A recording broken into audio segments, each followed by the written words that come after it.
Hi friends, എൻ്റെ ബർത്ത്ഡേക്ക് എൻ്റെ ചേച്ചി എനിക്ക് ഗിഫ്റ്റ് തരുന്ന കേട്ടോ, ലവ് പേൾ എന്ന് പറഞ്ഞ സംഭവം.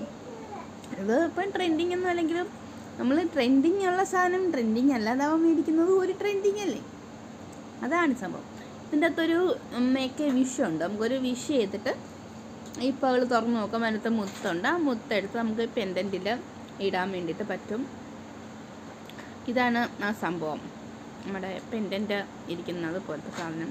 ഇതിൻ്റെ അകത്തൊരു ചിപ്പിയുണ്ട്, ചിപ്പിക്കകത്തൊരു മുത്ത്. ഇതാണ് നമ്മുടെ ജ്വല്ലറി ബോക്സ്, ജ്വല്ലറി വെച്ചിരിക്കുന്ന ആ സംഭവം. ഇതിൻ്റെ അകത്ത് കണ്ടില്ലേ, ഒരു പെൻഡൻറ്റ്, 2 ഇയറിങ്സും ഒരു മോതിരം ഉണ്ട്. നമുക്ക് പിന്നെ ഇത് നമ്മുടെ ഹസ്ബൻഡിനെ കൊണ്ട് തുറപ്പിച്ച് നോക്കാം കേട്ടോ. പുള്ളിക്കാരൻ തുറന്ന് ഇട്ട് തരട്ടെ, അതൊരു നല്ല രസമല്ലേ. അതിനകത്തൊരു കുറിപ്പൊക്കെ ഉണ്ട്. ആ കുറിപ്പ് എന്താണെന്നും ജസ്റ്റ് ഒന്ന് വായിച്ചൊക്കെ നോക്കാം. അത് യുവർ വിഷ് ലവ് പേൾ എന്നൊക്കെയാണ് എഴുതിയിരിക്കുന്നത്. അങ്ങനെ നമ്മളത് വളരെ സാഹസികപരമായി തുറന്നിരിക്കുകയാണ്. നമുക്ക് ചിപ്പിക്കുള്ളിലെ മുത്തിനെ കാണാം കേട്ടോ.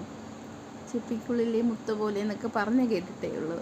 നമ്മൾ ആദ്യമായി ചിപ്പിക്കുള്ളിലെ മുത്തിനെ കാണാൻ പോകുകയാണ്. അത് വെള്ളത്തിൽ കിടന്നുകൊണ്ടാണ് അതൊന്ന് പൊടിഞ്ഞു പോകുന്നത്. നമ്മൾ ചെറുതായിട്ടൊരു കത്തി വെച്ച് അകത്തിയിട്ട് അതിൻ്റെ അകത്ത് മുത്തെടുക്കാൻ പോകുകയാണ്. നല്ലപോലെ കണ്ടുകൊണ്ടിരിക്കുക. ഭയങ്കര ആകാംക്ഷയായിരുന്നു. അങ്ങനെ മുത്തെടുത്തു. നമ്മൾ മാലയുടെ ലോക്കറ്റിൻ്റെ അകത്തേക്ക് വെച്ചിരിക്കുകയാണ്.